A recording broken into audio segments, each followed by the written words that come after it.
Assalamualaikum warahmatullahi wabarakatuh. Bismillah, alhamdulillah, wassalatu wassalamu ala rasulillah wa ala alihi wa sahbihi wa wala hawla wa la quwwata illa billah.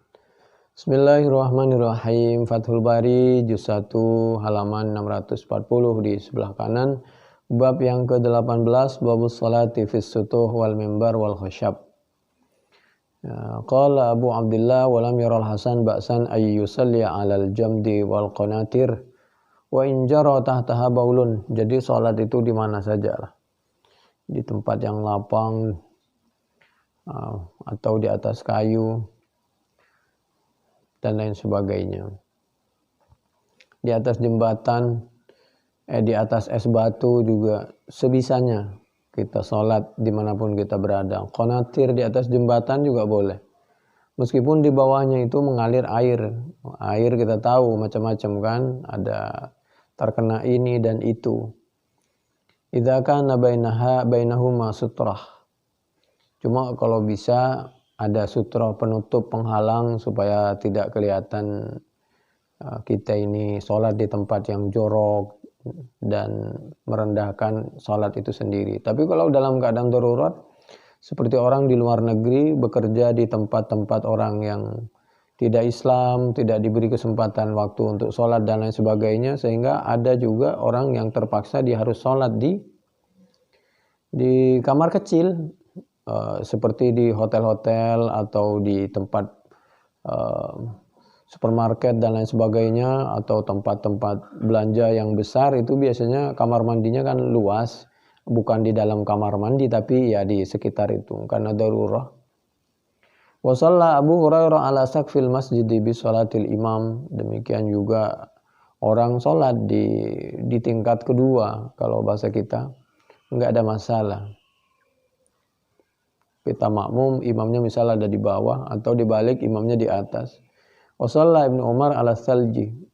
Sholat di atas salju ya sah saja lah. Bukhari 377 hadatsana Ali bin Abdullah, sama dengan sholat di atas pesawat. Itu karena lihurmatil waqti, atau memang sholat beneran, karena di pesawat itu bisa sholat sambil duduk. Tapi kalau bertanya kepada pramugari atau pramugara, tempat sholat ada, ruangan khusus buat sholat ada. Kalau kita mau apa saja, dunia sudah penuh dengan kemudahan. Sekarang ini serba bisa, tinggal kita di mana saja berada. Kalau kita memang kepingin dan rajin, waktunya sholat kita pingin sholat, itu pasti ada kemudahan dunia maupun akhirat dari Allah dan dari manusia, dan ada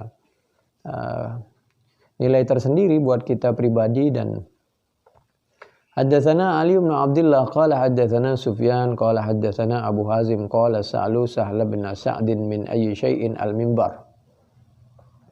Apabila kita aktivitas sesudah sholat lain dengan kita aktivitas belum sholat, jadi lebih baik kalau memungkinkan kita sholat baru aktivitas lagi, maka beban itu akan berkurang.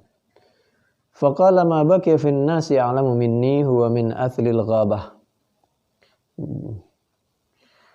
Amilahu fulanun maula fulanata li Rasulillah wa qama alaihi Rasulullah sallallahu alaihi wasallam hina umila wa wudi'a fastaqbala al-qiblah.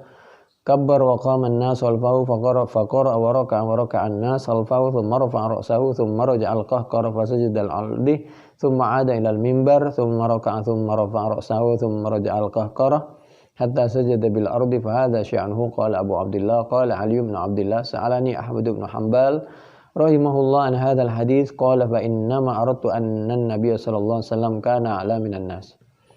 Tempat imam bisa lebih tinggi dari manusia. Misal tempat pengimaman sholat itu bisa lebih tinggi, bisa sama. Fala ba'sa yakun al-imam a'la minan nas bihadzal hadis. Qala faqultu inna Sufyan ibn Uyainata kana yus'alu an hadza katsiran falam tasma'hu minhu qala la. Demikian Bukhari 377, 448, 917, 2094, 2569. Dimanapun kita berada, kalau memungkinkan jangan pernah meninggalkan sholat, mengakhirkan sholat apabila memungkinkan, karena hikmahnya tersendiri. Apabila kita berusaha sholat, tidak meninggalkan dan tidak mengakhirkan berlebihan, Demikian mudah-mudahan bermanfaat. Wallahu a'lam bishawab. Assalamualaikum warahmatullahi wabarakatuh.